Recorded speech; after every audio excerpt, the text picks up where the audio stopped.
திருவல்லிக்கேணி பெண் பிள்ளை ரகசியம் 58ஆம் ரகசியம். யான் வேண்டேன் என்றேனோ ஆழ்வாரைப் போலே. இங்கு ஆழ்வார் என்று தொண்டரடி பொடி ஆழ்வாரை சொல்லுகிறது.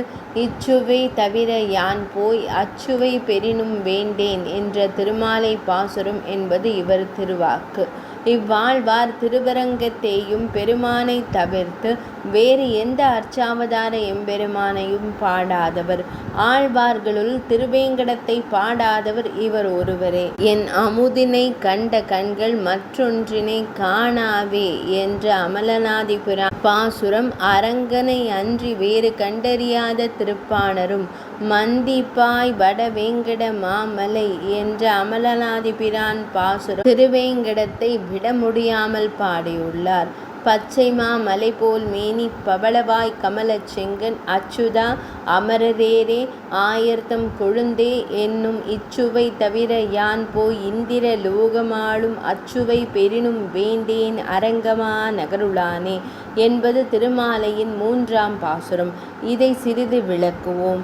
அரங்கமா நகருள் அரவணை பள்ளியானான அரங்கனை அவனது பல பல பெயர்களை வாயாரச் சொல்லி அவன் கண்ணழகு பவள வாய் அழகு மற்றும் திருமேனி அழகுகளை அனுபவிக்கும் ரசத்தை விட்டு பரமபதம் போய் அங்கு பர வாசுதேவனை சதா பஷ்யந்தி பண்ணும் சுவையும் யான் வேண்டேன் என்கிறார். இச்சுவை கைப்பட்டுள்ள இந்த அமுதம் இதை விட்டு வேறு எங்கோ நெடுங்கை நீட்டான ஒரு தேச விசேஷத்திலே போய் இந்திரலோகம் என்று இவ்வுலகர் பெருஞ்செல்வமென கருதும் ஸ்வர்க லோகத்தை ஆழ்வார் எடுத்து கழிக்கவும் விரும்ப மாட்டார்.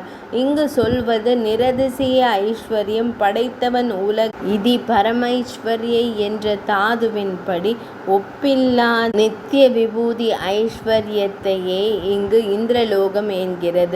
அங்குள்ளார் ஆண்மென்கள் வானகமென்று அவ்வைஸ்வர்யத்தை இவர்கிஷ்ட விநியோகமாக்கி வைப்பார்கள்.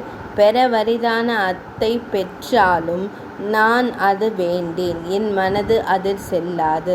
பாவோ நான்யத்ர கச்சித் என்பாரை போல் பேசுகிறார்.